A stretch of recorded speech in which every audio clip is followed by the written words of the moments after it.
did you specifically mention that you want a boy baby or a girl baby? Very small part of me was thinking that how will people react to the news? A small part, because if I say it's not a big part, because thankfully I have such people in my life. That's my primary, I would say, my resource or my knowledge. Like the way I was parented is something I would want to parent my child. Anybody who wants to step into this journey, I hope this video sort of helps them understand what it is like. And obviously they need to know they're not alone. Yes. Right. Yeah. You're definitely not and alone. It's not as daunting as I think it's painted generally. I love the fact that you've not stuck to just having it as a space for dance performances or rehearsals. What would you consider first? Adopting a puppy or becoming a houseplant parent?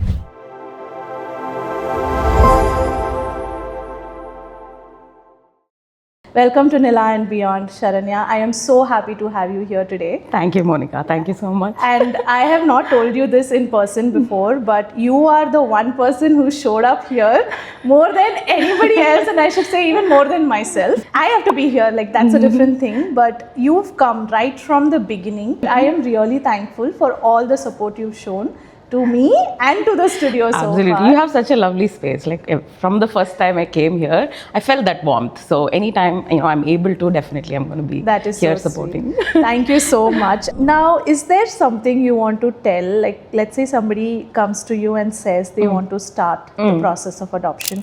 Here, India, Canada, wherever it is, just that process itself. What is it that you will tell them not to be afraid of? Let me specify. Single parent. I'm not talking about a couple who's trying to adopt. I'm talking about single women, somebody who's a single woman who wants to adopt or get into the process of adoption. What is it that you will tell them not to be afraid of? Not to be afraid of anticipating judgment and anticipating that people in your life will not be supportive. Because like I said, in the initial period, of course, I was very focused on just paperwork and I didn't feel like sharing then. A very small part of me was thinking that how will people react to the news? A small part, because if I say it's not a big part, because thankfully I have such people in my life that I count on, I rely on, I interact with. But a very small part of me was wondering, like, will there be a negative like emotion around it, right? But I didn't, right? So I think maybe as women, or say single women, or whoever wants to step into this journey, would probably overthink like how people would react to the news. As somebody who's thinking about adoption, who's in the process of adopting, we all talk about timelines of how long a wait is. I have spoken so much about it, right? And how I am dealing with this. I think that's a small part of it. But that should not stop you, or should be a point that you need to consider if you're thinking of adopting. Because just like your application process, your approval process, your waiting period, it's one stage in the journey. Some of it is like, oh, your approval, your tentative timeline is 3 to 6 months. This has a timeline, right? So I think we have to just consider it in that way. Because I think parenthood and the child coming into your life, compared to all of this, is monumental, right? And people who have completed the journey, who've become parents, tell you that the minute you become a parent, everything you've gone through is just going to vanish, right? We thought of the same word at the same time. Exactly. And even I, some of my colleagues, some of my friends who've had children even biologically, I don't think stepping into this journey of parenthood is easy for anybody, whether it's the decision or whether it's the country that you live in, whether it's the support you have. It is a complicated journey. And just because many people have children biologically doesn't make it it's easy, right? People have children all the time. Yes, there are a lot of children in the world, but that doesn't mean it's easy. So I think everybody goes through that journey, depending on the time, depending on like how you prepare towards it. So in your application, did you specifically mention that you want a boy baby or a girl baby? Yes, I have. Yeah. So I always knew I wanted to have a daughter. So I have specifically mentioned that I want to adopt a girl baby. How lovely. And is there any setback or extended timeline because you've specifically asked for a daughter? It does reduce your chances roughly in the last couple of years. years, statistically equal number of boys and girls have been adopted, both domestically and in international adoption. And since I have specifically looking to adopt a girl baby, it does it does extend my timeline to adopt. Right, right. And do you have any idea what is the timeline you're looking at for the light at the end of the tunnel? Like, do you have, or is it just vague? Usually they do say about 3 to 5 years, but there have been instances when it's been less than 3 years. There have been instances more than 5 years. So, and when we have the initial conversation with our agency, they are very clear that a timeline is not something that they would commit and we should also expect. So I would say I don't have a timeline. The light at the end of the tunnel is when I have my daughter in my arms.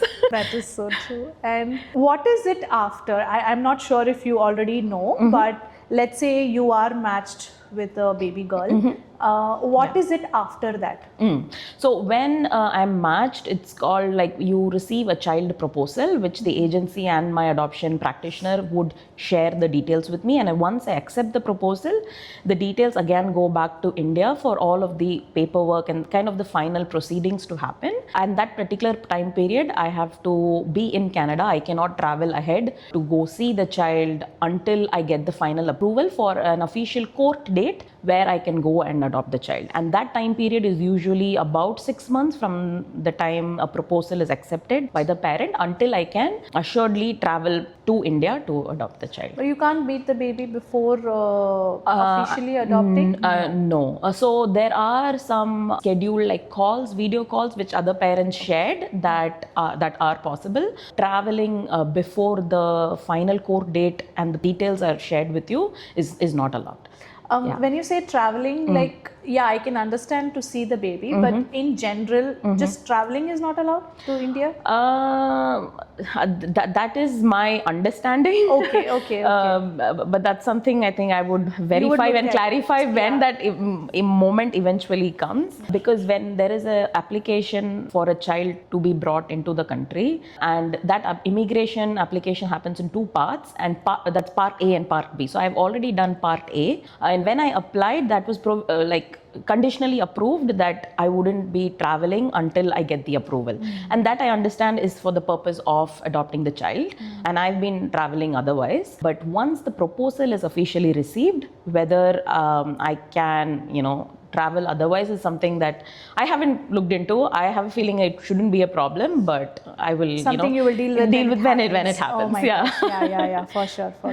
Now I want to connect your childhood, how your parents raised you, and do you already have in mind how you're going to raise your daughter? I don't know. Sorry, but I don't know if you already thought that much. I think as women, we would obviously think ahead, right? So is that something you already have in mind, that your upbringing, your parents' influence in your life is going to shape you as a mother? Definitely. That's my primary, I would say, my resource or my knowledge. Like the way I was parented is something I would want to parent my child. Can I do it exactly book by book? I don't think is possible, because it's a different decade, it's a different millennium, it's a different country, everything is different. But I think the core values, what my parents instilled in me, the way they brought me up, would be my core, like a parental philosophy that I would have. But yes, I would have to adapt to a lot of different challenges of raising a child in, I would say, this decade, this generation.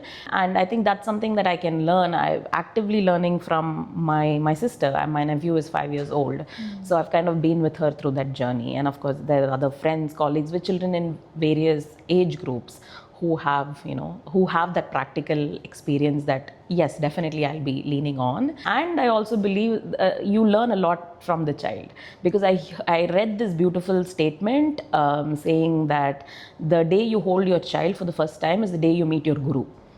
When I initially read it before I started this journey of parenthood, was just a statement, but then I realized it has so much, value and truth to it, because you also learn from you are teaching the child and you learn in return, and you adapt as well. Wow, that is so nicely said, and I cannot. I hope I witness. I hope I am a witness to your Definitely. journey into motherhood, and I am sure you're going to be a great mother. I hope am so. I'm so happy. I'm so happy you are so open to sharing this. Like, I don't know if I personally haven't met anybody who's told me their journey about adoption. I don't know anybody personally who's in that journey either, but not knowing me personally, knowing me for a very few months, and anybody who wants to step into this journey, I hope this video sort of helps them understand what it is like. And obviously, they need to know they're not alone. Yes. Right? Yeah. You're definitely not and alone. it's not as daunting as I think it's painted generally. Yeah. Like I think from outside it seems daunting and that it's lengthy, it's very expensive. It's not. Once you step into it, there are resources, there is support, and there's many people who have adopted, and you have that community backing you. Lovely, lovely, lovely. And while we end this particular segment about this conversation, and before we move into the next portion, I do want to say, like I mentioned in the beginning, you started your collaboration with Mayanila in the first collaboration, and then I bought in the book reading, and you were the only person sitting in this room with me. And even after I told you, like, hey Sharanya, you know, people have not come, you're the only one, are you okay traveling? And you were like, hey, don't worry, I am coming, you let me know if it's happening, I'm coming. That sort of support. And then when I did the mandala workshop, whoever came were only you and your friends. Again, just that. So if you did not come, that particular day would have not happened. And you told me something when we were having a conversation in that book reading session, that when you entered here, the way you felt, the calm, the peace and all of that. And I think people are not looking at it right now. But I really want to thank you for the sort of support. I want to know, as a person, if you're always supportive or is it Mayanila something really special? No, it is, because I think we connected when you had, like, you opened out your studio for collaborations, right? Yeah. So I did apply, and definitely that first day when I came and danced, and I'm not saying I've danced in many studios, but I've attended workshops in much larger studios where it was more than like 50 to 70 participants, right? And when I came here, although that first day of recording, I was of course doing a solo recording, but the space was intimate, it was calmer, quieter, and again with this location, it was just I felt very peaceful, right? Stepping into the space. And then when you have the other events that you've been organizing, I love the fact that you've not stuck to just having it as a space for dance performances or rehearsals, or events or birthday parties, right? Explored and ventured into so many different avenues. Yeah. We, like you said, we had, you conducted a reading session, you had a craft session. People have different interests. The space and, you know, your initiative definitely attracts them towards it, right? And I'm glad I could come and participate. Thank you so much. That reading session was so random, but I can't imagine, I would have not stayed home and read for 1 hour. I can't. Yes. Because of all the other things that is happening. I think this, like you said, the peace, nothing else is happening. It's like, okay, you spend time for something particular. And you're doing yes, it. yeah. So with that, we'll move on. We are done with all the serious part of the podcast, if I can call it a podcast anyways. But now we'll move on to some fun portions. Okay. Now we will start with a rapid fire. Before that, I want to tell you that she's a very good dancer. She's also a very good reader. She's already established that, right? So we will move around these topics. Okay. I'm looking forward to it. Yeah. You are not going to take time to think. Okay. I will have the editor not cut it. You have to be answer quick immediately. Okay. Yeah. But before I start, I have to let you know I'm a Gemini, so it's very hard for me to take sides. So I will try my best. I might end up saying both. I don't know. I don't know what you have can't be prepared. diplomatic. No, that is not allowed in rapid fire for sure. Okay. As a reader, a book that you would recommend to anybody. Huh? This is rapid fire. It's it's okay. Oh my God, there's so many I've enjoyed. Yeah, as a woman, what immediately comes to mind is A Thousand Splendid Suns from Khaled Hosseini. I love that novel. And in fact, it comes to my mind immediately because just, I think a couple of days ago, I was having a discussion with a friend regarding that particular book. I don't know if this would relate to you, but would you prefer a Amazon package or would you want to go and find a book in a store? I would place a hold on in Toronto Public Library and read.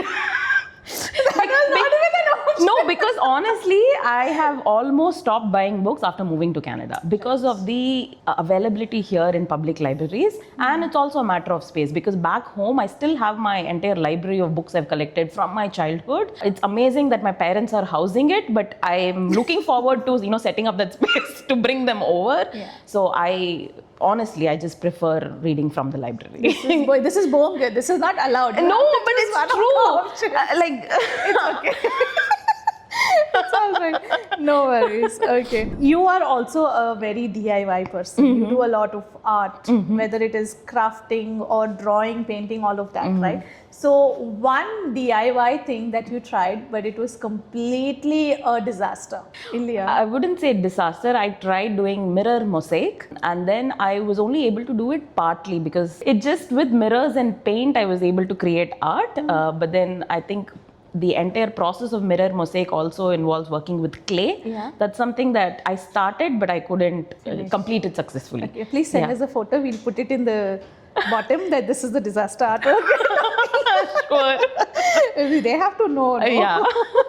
Right. There are so many types of dance styles. What is one dance form that you professionally learned? Two dance forms, both Bharatanatyam and Kathak. Although Bharatanatyam, I learnt it as a child. I started when I was 7 and then I learnt it for about 7 years and I discontinued after that.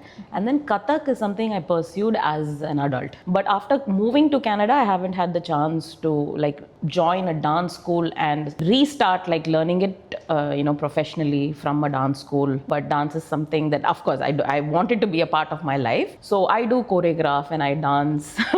I do have a dance account, so I choreograph for those. I attend workshops. I'm open to learning from specifically workshops because you can learn it at your convenience. So you mentioned you learned Kathak and Bharatanatyam, and here you've been a part of a couple of dance groups and all of that. How did your journey into dance start? What was the starting point of your dance journey? When I started Bharatanatyam, the introduction was because I learned it from gurus whose name is Dhananjayans from Bharatakalanjali Dance School, and my uncle at that time had worked for the Dhananjayans, so that's how he knew of the school.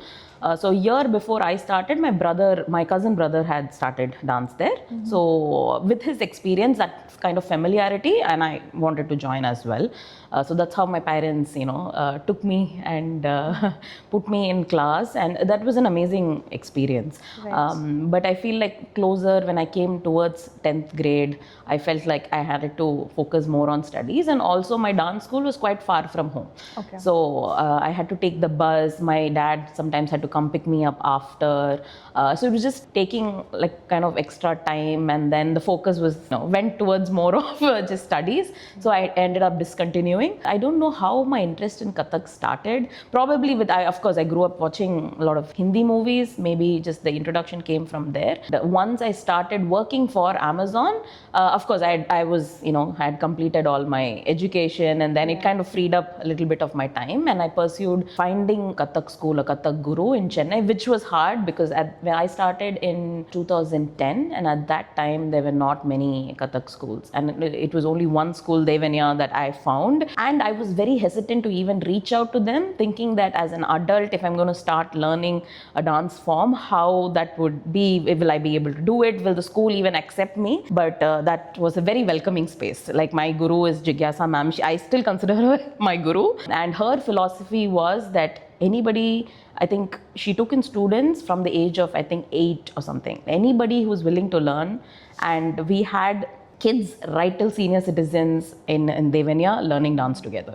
Wow. Right. So until I moved to Canada, those 6 to 7 years, I had such an incredible, time learning from there. Nice. And it's so nice that you continued pursuing Yes. dance here too. So tell us what you're doing in Canada right now. In Canada, initially in Vancouver, I actually started my, I think, dance page because I felt like I was not practicing enough. I didn't get an opportunity to join like dance schools because of work schedule and other challenges. But I was doing a couple of, just dances by myself, and opportunities opened up in temples. There was a temple that I used to frequent where they had a Diwali celebration, they had a Tirupave celebration, where they announced that anybody who wants to come share an art form, whether it was dance or music, they could come in. So I remember signing up and performing at the function. And then in another temple, somebody had reached out because I had performed for Navratri. They reached out saying they had a temple fundraiser and if I would be interested in performing with a group. And that's how I ended up actually meeting a very close friend of mine, because she is a Bharatanatyam dancer and I had learned Kathak, and we kind of collaborated together to perform. And I think that's how it started in Vancouver. And the same pursuit has been once I moved to Toronto to kind of keep continuing with the art form. And mostly I've only performed like solo in like festivals and in programs. Last year I actually signed up for performing Kolatam in a group. Again, this was through the temple. So they were putting together a group to perform at temple function. So in that way I ended up meeting a larger group of like-minded women who are interested in dancing. So then we were able to perform together as a group in a couple of programs last year as well. That's lovely. That's lovely. Now you mentioned to us all the different styles of dance you have done or learned or practiced, right? If you had to choose one dance form that tells us your current life mood, which one of the dance will you choose? I would say Kathak because I learned it as an adult, and the primary difference is it doesn't have the Aramandi posture of Bharatanatyam where you have to bend your knees. Kathak is performed kind of standing upright, and there is a lot more like fluidity in your movements. And if I had to relate to life, it's just that having that kind of flexibility and not having rigidity in life and expectations. Very nicely said. Yeah, very nice. Nice comparison. One word for what Canada felt like in winter. Your first winter in Toronto. Cold. That's it? It is cold, but was it good cold or bad cold? I don't remember. It was 2020 winter. Okay. And it was COVID winter also. What is the one thing you wish someone had warned you about your first year in Canada? How lonely it would be. Yeah, nobody tells that. Though. Everybody's excited. Oh, Canada, let's go. Yes. But yeah, nobody. One book that changed any perception for you? It didn't change a perception, but it brought a lot more faith into my life. The Shiva trilogy by Amish Tripathi, The Immortals of Meluha, is the first novel that I read. And like I said, I've always been religious and spiritual, but I grew up worshipping and loving Lord Krishna more than any other gods. And it's surprising that by reading like a fictionalized novel led me to just fall in love with Lord Shiva and Shakti. So yes, it was a novel, it was fictional, but in fact this is something I ended up actually telling the author when I met him for a book signing. I literally thanked him. I said, thank you for making me fall in love with Lord Shiva. And that's true. It was like, it was welcoming a side of faith, which was probably, I don't know, it was kind of awakened my part of just becoming like a lifelong Shiv Bhakt. You didn't mention you met Amish. I met him more than once. Really? Where? Yes. I met him for book signings. I think it Does was he come for... to Toronto? Do you allow people to borrow books from your own library? With people I trust, yes. Because I've had experiences where I've lost books. Yeah. And for a time period in between, I stopped lending any of my personal books. With people I trust who would value the book. Yeah, I would definitely exactly. Yes. Oh yeah, so true. So with that we end the rapid fire. Now this is the last segment. I'm going to ask you a couple of this or that question. Okay. Here now you don't need to give me explanation. You just have to choose one of the two options. Okay. You can't be diplomatic. Okay. I can't be a Gemini. You can't. You have to choose one of the two options. Okay. Yeah. Now this could be literally anything. It could be related to anything, not anything specific. What we've already spoken about. Okay. What would you consider first? Adopting a puppy or becoming a houseplant parent? Becoming houseplant parent, which I've tried. I've not been very successful, but yeah. Nice. Since you're a DIY person, IKEA instruction booklet or figure it out yourself? IKEA instruction booklet. You can't do without the instruction. I can't. Okay. Nice.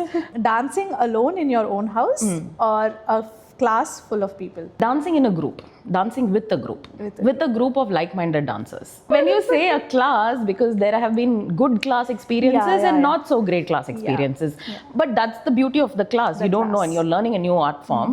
You're So learning a new style. let's rephrase the question itself then. Dancing alone or a stage performance with your group of people? Stage performance with a group.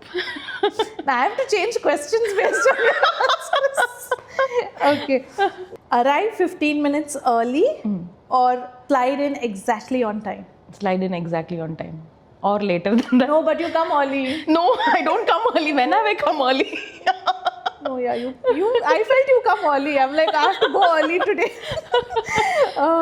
Over planner or figure it out when you get there? Over planner. Planner, 100%. So coffee first thing in the morning, or you are already high on energy? Coffee first thing in the morning. You don't operate without coffee. No. Same. Same. All right. As a reader, mystery, thriller, or cheesy romance? Cheesy romance. Cheesy romance. Yeah, Okay, because you I wanted started something reading else. with romance. Best romance music director? A.R. Rahman or Yuvan Shankar Raja? Jatin Lalit. है? इदी आ रहे हैं. कुछ कुछ होता है. That's I fell in love with music with कुछ कुछ होता है. So everything starts and ends for me with that music album. Oh my god. Okay. Tamil கொஞ்சம் அப்படியே தமிழ் கொஞ்சம். A.R. ரஹ்மான் பாட்டு நான் கேட்டிருக்கேன். இன்னொருத்தவங்க யார் சொன்னீங்க? யுவன் சங்கர் ராஜா. கேட்டிருக்கனாவே எனக்கு தெரியாது. நிஜமாவா? Oh god, one person is dying inside. Poor guy. Very poor guy. A toddler's energy or a teenager's attitude? What are you ready for? Toddler's energy. Yeah. Teenager attitude. Yeah. Very nice. With that, we end this or that also. I really hope you had fun. Now, before we end this, if you had to teach me something in 60 seconds, you can teach a quote, you can teach me a dance step, you can give me an advice, anything if you had to teach me in 60 seconds. Teach you that. I can teach you a dance step. I think that's, Okay, yes. so இதெல்லாம் நம்ம move பண்ணிட்டு we'll do a dance step. Done, அதுக்கு yeah. clip பண்ணிடலாம். Okay, wow, alright. Yeah. Because I feel like you don't need, I mean, I could teach you like a quick dish, but we don't have A dish. like, Next episode like the no flame cooking episode. it'll be nice. Lovely. With that, we end it.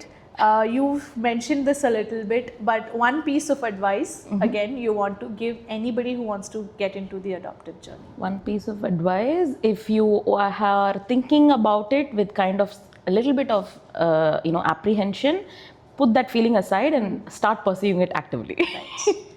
Yeah, don't hesitate to look into it and start the process. You might end up choosing it or not choosing it, but I think we shouldn't spend more time in just speculating and thinking about it, because at the grand scheme of things, that also adds to your timeline. Right. Yes. Very nice. I am so happy you came today. Thank you, Monica. Thank you so much. You spoke so much about a very difficult journey or a very challenging journey, if I have to say, and I really hope the light is very close by. Thank you. Thank you. Get to hold your daughter very soon. Thank you so much. I'm glad I got to speak like a lot about the journey. I've spoken to, of course, family, friends, and like bits and pieces, but I felt like I kind of compiled everything. Compile and condense the whole journey into like one conversation. That's so nice. Thank you so much for coming. I hope Thank you. I had so much fun. That's it. That's all we needed. All right. Officially, let's end it. Okay. The kid, the kid, the kid, the. Oh, okay. So two turns. Two turns. And then pose. Okay. And we can pose diagonal. Side also. Side. Okay. So. Okay. Okay. So every with your leg out. Oh, out. So okay. That is sum. Sum is when you finish. Okay. Let's go. Ning munadi. Okay. Yeah. The kid, the kid, the kid, the. Yay! Thank you so much. It was such a pleasure. Same here. Thank you.